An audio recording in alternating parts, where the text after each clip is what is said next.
A continuación, Radio USEC presenta Palabras Peligrosas, un programa radial que instala la literatura como un arma de desarme, de remesón, de conocimiento y placer.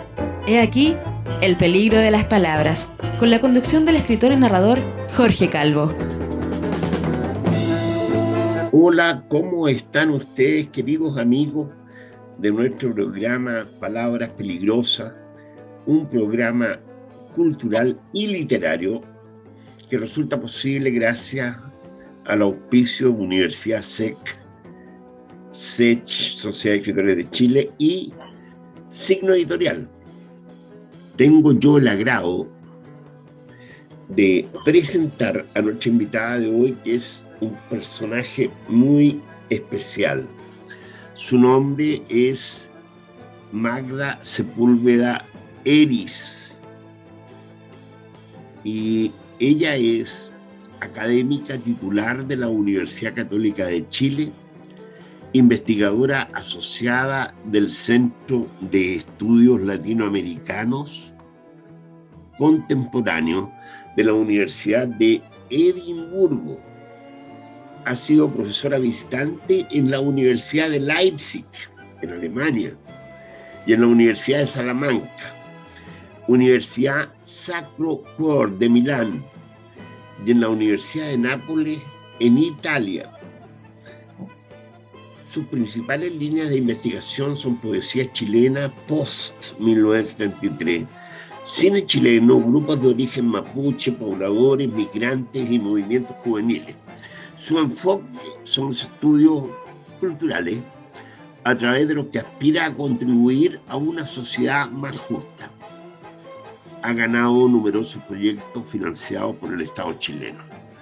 El último de ellos es La letra y la mirada, fotografías en la poesía chilena del siglo XX y XXI, del Fondesit regular.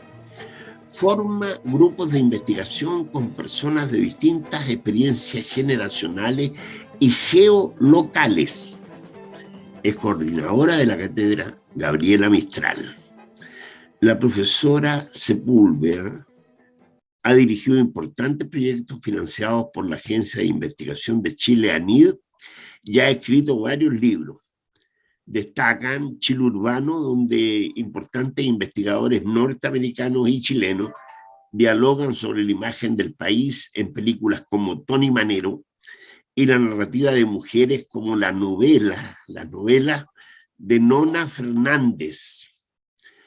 Su segundo libro, Ciudad Quiltra, de Quiltro debe ser, ¿no? Ganó el premio a la creación del Ministerio de las Artes y la Cultura. Ciudad Quiltra es un ensayo sobre la poesía chilena producida desde el año 1973 hasta el año 2013. Abarca un periodo de 40 años, estableciendo la importancia de la poesía mapuche y la rebelión de las poetas mujeres. Vaya tema, contra los estereotipos de género. Su último libro, Gabriela Mistral, Somos los andinos que fuimos, estudia la relación de la poeta Gabriela Mistral con el sistema ecológico y cultural de los Andes. Bueno, ahí estaríamos presentando a Magda con ustedes pueden apreciar, currículum bastante extenso, y junto a Gabriela Mistral, a quien te quiero aprovechar de presentarse, que ustedes ya no se conocen de antes. Gabriela es periodista y poeta muy destacada entre, yo diría, la poesía joven chilena. Y te quiero dar la bienvenida ahora y hacerte una consulta, Magda. ¿Consideras tú que las palabras son peligrosas? Sí, es un agrado estar con ustedes dos que tienen un vínculo con la escritura. Considero que las palabras son peligrosas porque es una manera de nombrar. Entonces, no es lo mismo, por ejemplo, decir estoy triste que soy triste. Entonces, cada vez que uno nombra, pasa que está describiendo el mundo y está construyendo un relato. Por eso es que también hay discusiones si en los textos escolares se debe poner pronunciamiento militar, golpe cívico militar. Entonces, las palabras son peligrosas y siempre están en discusión. ¿Cuál es tu signo? Mi signo es la libertad. Sí. ¿Cuál es tu hora preferida del día? Las 7 de la mañana. ¿Y tu color favorito? ¿Cuál sería tu color favorito? El verde. Creo que se nota. Gabriela. Gabriela Morales y Gabriela Mistral. Sí. Yo digo, Gabriela Morales a lo mejor quiere ella ahora agregar una pregunta más a este Gabriela Paz, dejémoslo en Gabriela Paz. Bueno, primero que todo agradecerte, Magdalena, por acompañarnos hoy, por la generosidad de tu tiempo, de tu experiencia, que vas a contarnos acá en qué pasos andas. Bueno, quería preguntarte, ¿cuál es tu palabra favorita? Si es que tienes. Se escucha el color verde. Me preguntó mi color porque se escucha un poco entrecortado acá. Se escucha un poco te pregunté entrecortado. tu palabra favorita. Mi palabra favorita, yo creo que es amor. Soy bien cursi, como se ve. Me dijiste, no me llamo Magda. ¿Cuál es tu nombre?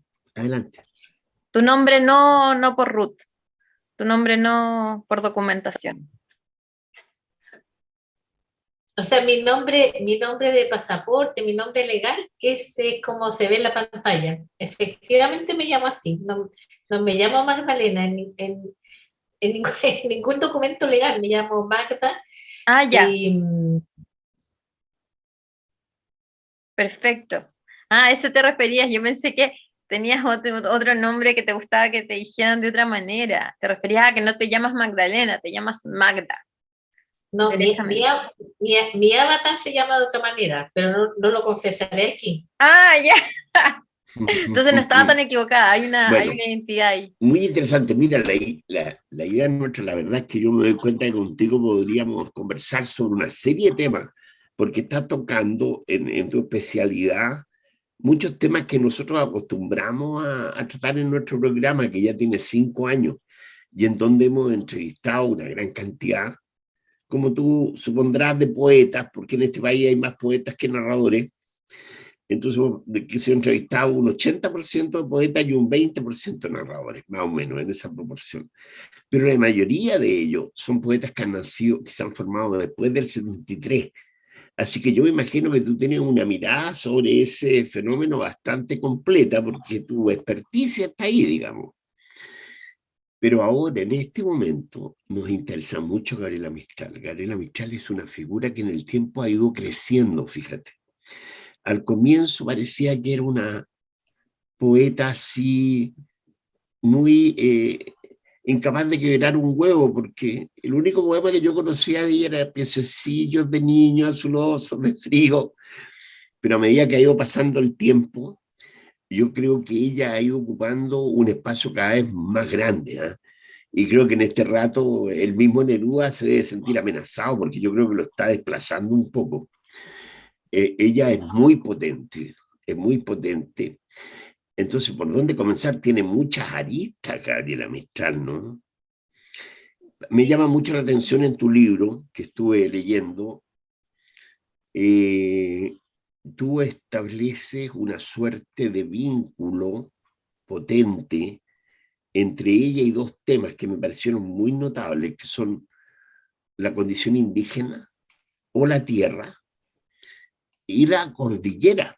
La cordillera como un elemento temático y simbólico de origen, digamos. Es como que establece identidad con la cordillera también. Es muy potente.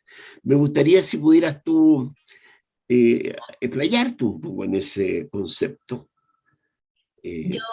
Yo pienso que Mistral vio que la cordillera es un accidente geográfico que recorre gran parte de América del Sur y que además está relacionada con el imperio inca, y por tanto ella hace un gesto político de que al nombrar la cordillera en toda su extensión nos permite vincularnos con una noción de poder.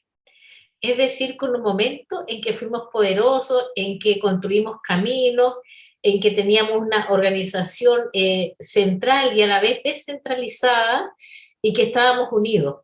Y de manera que eso a ella le permite resistir los nacionalismos inaugurados en el siglo XIX, en 1810 en nuestro caso, y resistirlo en el sentido de que esos nacionalismos son hechos, operados por una mirada blanca. En cambio, lo inca es gestionado por una mirada indígena, por una cultura indígena, y en la medida que nos afiliemos a eso, somos poderosos. Y por eso es que a mí me gusta mucho cómo en distintos poemas, está en tal hasta himnos, y el poema Cordillera, que les traje para más adelante, está también en Ternura esta canción quechua, o sea, y ella nombra la llama, la alpaca, las pasas, todo lo que la cordillera en toda su diferencia, porque nosotros no somos andinos de la misma manera que lo son los peruanos o que lo son los bolivianos, como que hay distintas maneras de ser andino. Y Mistral, yo la llamo transandina porque ve todas esas diferencias y las poetiza. Y tiene una mirada integradora. Mira, a mí me gustaría solamente hacer una pregunta más porque no pienso acapararme el programa, creo que Gabriela también tengo un rol protagónico en esto. De esta mirada que tú postulas aquí, que está acá, a la que acabas de referir, te plantea dos cosas, porque desde los españoles en adelante, la mirada que hay sobre América Latina se vuelve depredadora. Ellos vienen, saquearon el Potosí, se llevaron el Potosí entero a España. Era un cerro de plata y se lo llevaron. Sin embargo, la mirada original, la mirada de los habitantes primeros de esta tierra, era de mayor amor hacia la tierra, de mayor respeto, era de desarrollo. O sea que eran dos perspectivas culturales completamente diferentes. Y al poner el acento Gabriela desde la poesía, con el verso, a través del verso, está rescatando esa visión de lo que es el continente americano. Y por lo tanto, está asumiendo una posición política e identidad. ¿Cómo te parece a ti eso en el rol del poeta? ¿Te parece que el poeta está en lo correcto al cumplir asumir ese rol? Yo creo que cada poeta escucha ciertas palabras, y a Mistral le interesa, por ejemplo, decir la palabra huayna, decir la palabra quechua, le interesa decir esas palabras, y cada poeta o cada escritor tiene un círculo de palabras, quizás especialmente el poeta, cuáles son las palabras que trabaja. Pienso que Vallejo, por ejemplo, le gustan mucho palabras como docotiledón, o sea, como palabras que tienen que ver con un mundo de una técnica, de una farmacopea, Sí. palabras de farmacia. Entonces, ¿cuáles son las palabras que rondan un poeta? Y toda palabra está cargada de un gesto político, que puede ser un gesto político conservador, pero puede también ser un gesto político de instalar otro horizonte de palabras. No sé, también sigo pensando, por ejemplo, en Vallejo, cuando dice pienso en tu sexo, está instalando algo que es un tabú en la época de él, está diciéndolo literalmente, sin metáfora, sin nada. Y ahí hay un coraje, hay una palabra peligrosa, que hay una palabra peligrosa que se dice, y Mistral dice una palabra peligrosa cuando habla de la cordillera desde el estrecho de Magallanes, o sea, la hace partir ahí, que efectivamente parte ahí, pero al decir eso la saca de la mirada blanca, porque la mirada blanca hace que la cordillera parta de una parte de Venezuela, o sea, hace partirla cerca de Estados Unidos, porque la mirada, los blancos evidentemente se van a situar más cerca de su casa. En cambio, Mistral, al igual que un artista plástico uruguayo, Torres, lo que hace es dar vuelta el mapa. Entonces, yo creo que un poeta lo pueblan palabras, pero también lo puebla una manera de ver. O sea, no sé, pienso incluso cuando Mistral dice en otro poema, del nicho helado en que los hombres te pusieron, ahí hay una forma extraña de decir, porque uno diría, los hombres te pusieron en un nicho helado, o sea, los hombres te pusieron en una tumba, pero ella parte con lo incorrecto gramaticalmente, que sería partir con el complemento del nombre, con el de, ¿ya? Del nicho. Entonces, esa visión nueva también tiene una manera nueva de decirse. Y yo creo que en Chile cultivamos mucho la poesía. Yo soy crítica literaria, pero veo como mis alumnos y mis alumnas cultivan mucho la poesía, porque efectivamente nosotros tenemos una manera poética de decir, una manera poética de pensar el mundo. Imaginemos que uno de nuestros tragos se llama terremoto, ¿ya?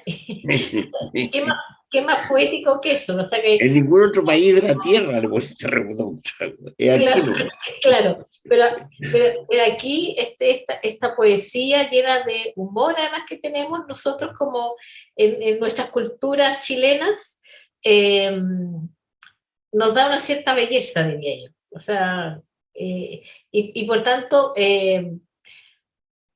Neruda, Mistral, son textos que están en nuestro imaginario desde pequeño, y nuestro acercamiento entonces a la poesía es más cómodo, es más como no nos damos cuenta, pero hablamos poéticamente. Mira, yo no me siento muy experto en el área poesía. Tenemos con nosotros a Gabriela, que sí lo es, mucho más que yo. Entonces, además tiene una visión más personal del tema de cómo usar las palabras en la poesía. Entonces, pienso que sería muy interesante que Gabriela pudiese preguntar también, ¿no?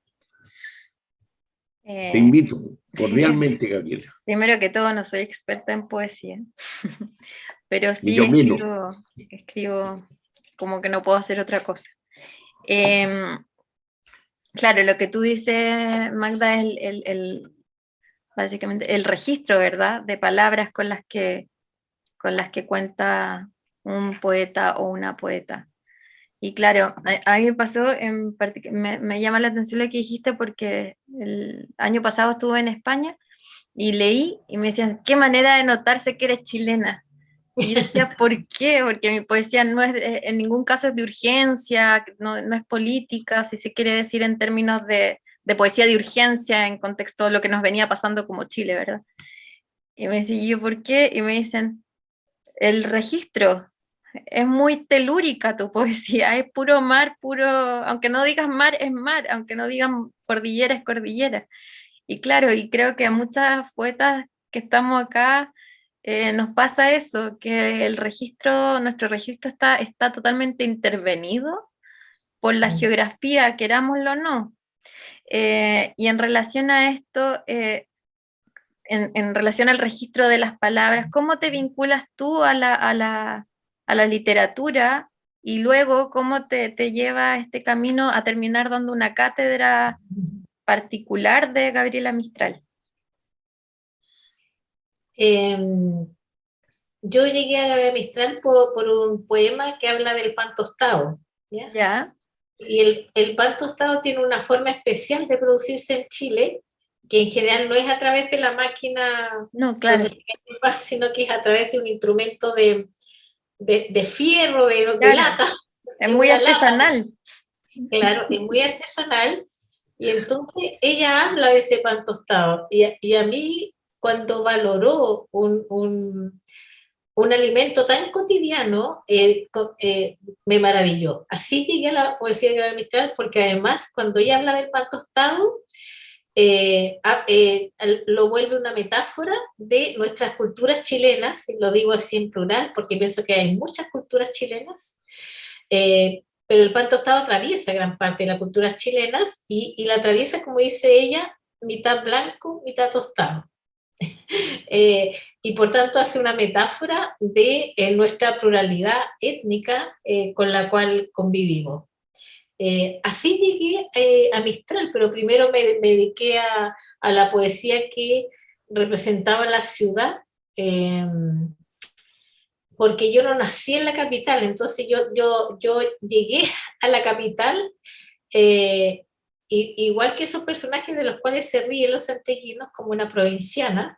Entonces me interesó mucho qué es la ciudad, y estudié eso en Ciudad Quiltra, y concluí mucho antes del estallido, le puse ese nombre, de que las capitales de Santiago son muy quiltras, en el sentido que están llenas de elementos que los poetas simbolizan, como son, por ejemplo, la cuneta, libro en la cuneta, gente parada en la esquina. Entonces, hay una forma de poblar la ciudad que es muy quiltra, que es muy el perro quiltro, que es muy sin amo, que es muy sin dueño, que vaga, y hay una manera no europea de vivir,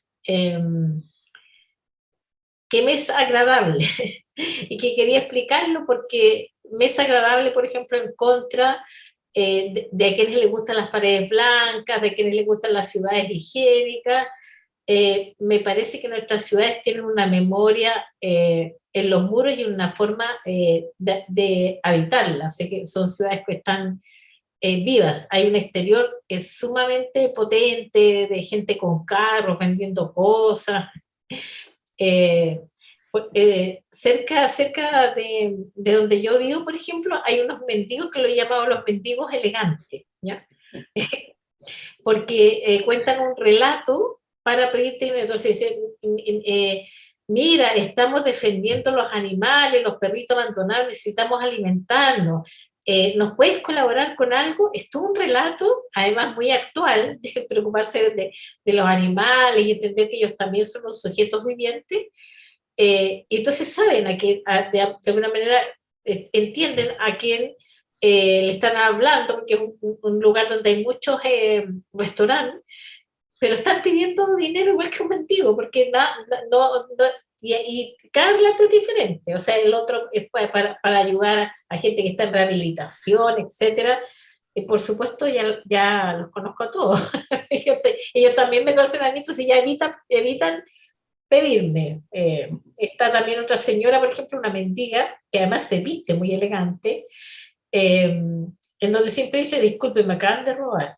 Entonces, yo creo que todo eso es una ciudad quiltra, y es muy sofisticado. Entonces, como que yo digo, va a llegar un momento que también los poetas van a dar cuenta de estos nuevos mendigos, unos mendigos elegantes, unos mendigos postmodernos, con relatos. Ya nadie pide diciendo una monedita por amor a Dios, que fue lo que yo escuché en mi infancia, una monedita por amor a Dios, como que no existe. Eso existe como como un truco, como un poco estafa, como claro, un poco una sofisticación del relato. Exactamente. Oye, ¿y cómo ha sido dar estas clases sobre Gabriela Mistral? ¿Te ha sorprendido a ti misma dando la cátedra frente a tener que recurrir a nuevos caminos de comprensión o a través de las preguntas? Yo soy la coordinadora de la cátedra, entonces mi función es también ver que Mistral esté siempre viva, ver que otros colegas hagan clases sobre Mistral, no necesariamente tengo que ser yo, que se dirijan tesis de pregrado, de posgrado. La biblioteca de la Universidad Católica tiene además un legado de Gabriela Mistral, que se investiga en el legado, y entonces hacemos una pluralidad de funciones. La última que yo hice fue dictar una conferencia para la Universidad de Notre Dame de Estados Unidos. Entonces las funciones son muchas, no solamente como estar haciendo clases. Además, claro, somos 4 y yo coordino esa situación. Entonces, o sea, eres como la guardiana de Gabriela Mistral en este minuto. Sí, yo creo que un poco me sale algo religioso con la Mistral igual. Yo creo que sí, porque yo estoy convencida que ella me eligió. ¿Sí? Sí. A ver, cuéntanos eso, me parece muy interesante. Porque yo iba a escribir solamente sobre ese texto, el pan tostado. Ya. Y me pasó no sé, iba a tomar un diario y aparecieron noticias de Mistral. Me invitaron a Punta Arenas y había hecho clase de Mistral. Después fui a Nápoles y ahí había estado Mistral. Y como que me lleva para todos los lugares Una donde... sincronía mistraliana. Claro, entonces como que yo digo, oh, Estás iluminada algo. porque Gabriela Mistral te escogió. Y hace poco estuve en La Serena, invitada por unas chicas jóvenes feministas, y La Serena es una ciudad donde estuvo Mistral, y Sí. me llevaron a ver una de las casas que es muy poco conocida de ella, no las casas como más oficiales, entonces como que ahí siento que hay algo. Entonces les voy a presentar el poema Cordillera de Tala, una parte de él. Tala es un libro que alude a lo talado, que sería nuestra condición latinoamericana. Parte de este poema dice así: caminas, madre, sin rodillas. Cuando dice madre se refiere a la cordillera. Y sin rodillas porque te fijas que puede asemejar un cuerpo. Dura de ímpetu y confianza, o sea, como algo que resiste, dura, pero que da confianza. Con tus 7 pueblos, que son los 7 pueblos que implica Perú, Bolivia, Argentina, pero es muy bonito que diga 7 pueblos porque el occidental ha hablado de las 7 colinas que van a formar es el mundo occidental romano. Entonces, cuando dice 7 nos pone a una altura increíble. Y que caminamos en tus faldas acigüeñadas, porque la cigüeña tiene también un modo.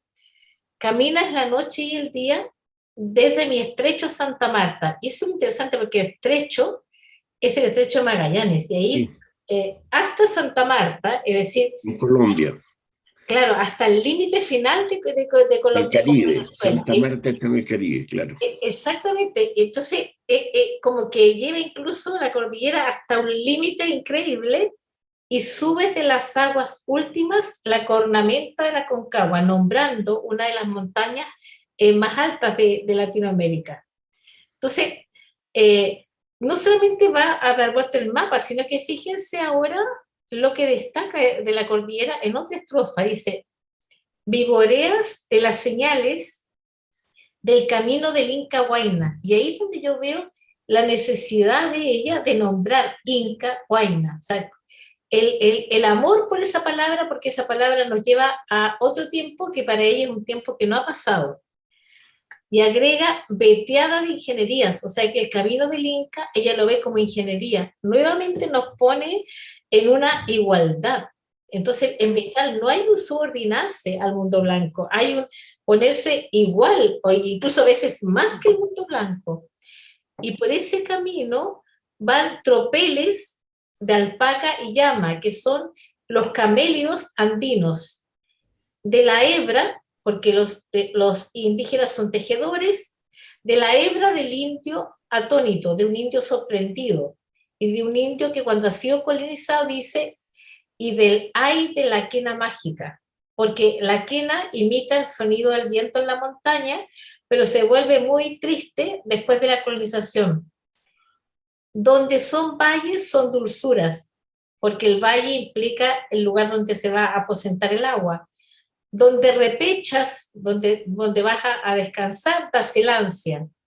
Donde azurea el altiplano es la anchura de la alabanza, porque los incas alababan al sol y arriba en ciertos, lo que llaman los apus, en ciertos apus van a tener lugares para la alabanza del sol. De hecho, nosotros en Chile encontramos en nuestro centro al niño del Cerro del Plomo, en nuestro cerro que se llama Cerro El Plomo. Aquí hay una imagen del camino del Inca en otra zona montañosa, porque la parte cordillera de nosotros es de mucha piedra, ¿ya? Y tiene un nombre en el Tahuantinsuyo. Esta es otra zona para que veamos la multiplicidad que implica la cordillera. O sea, aquí hay una cordillera verde, por ejemplo. O sea, y entonces, aquí, por ejemplo, me interesó esto porque fíjense que 3.500 años antes de Cristo, en los Andes centrales, es decir, en todo este mundo andino, había domesticación de la llama. Y por tanto somos una cultura mucho más antigua de lo que solemos vernos. Fíjense acá. Acá, por ejemplo, 500 años antes de Cristo está Tiahuanaco. ¿Saben cuándo se fundó Roma? Solo 500 antes de Cristo. 509. 509. Claro.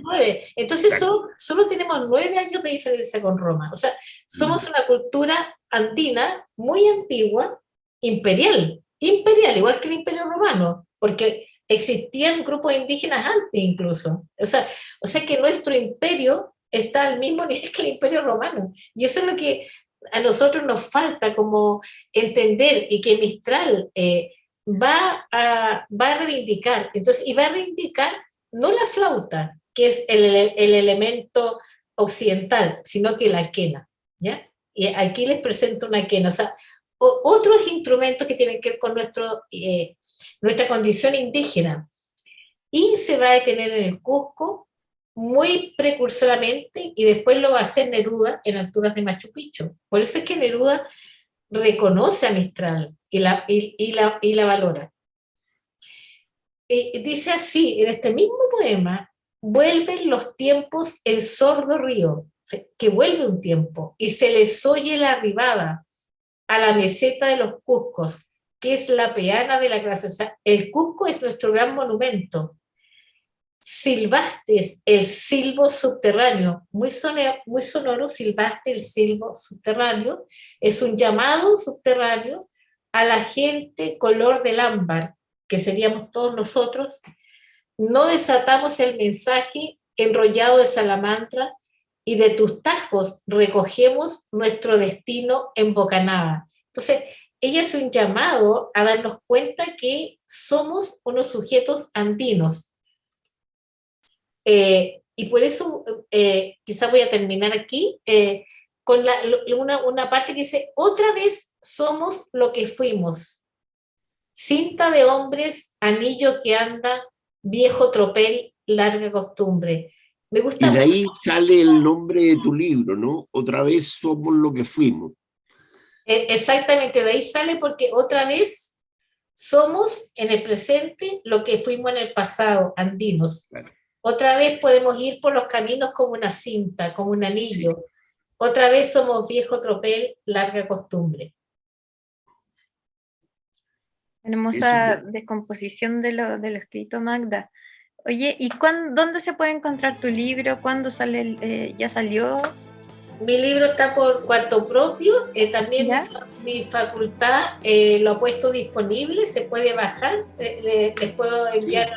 Sí, yo lo bajé, yo le compartí el link a Gabriela, pero a lo mejor no había el link del libro. Sí, ahí. Era maravilloso. Sí, ahí yo les recomiendo leer el capítulo de Tala, que es del libro que estamos hablando, o el de Desolación.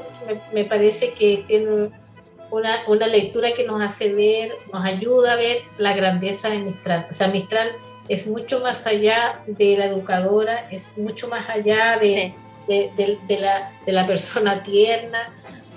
También era un sujeto queer. O sea, hay realmente falta mucho. Muchas aristas. Exacto. Ofrece un mapa de sentidos muy amplio.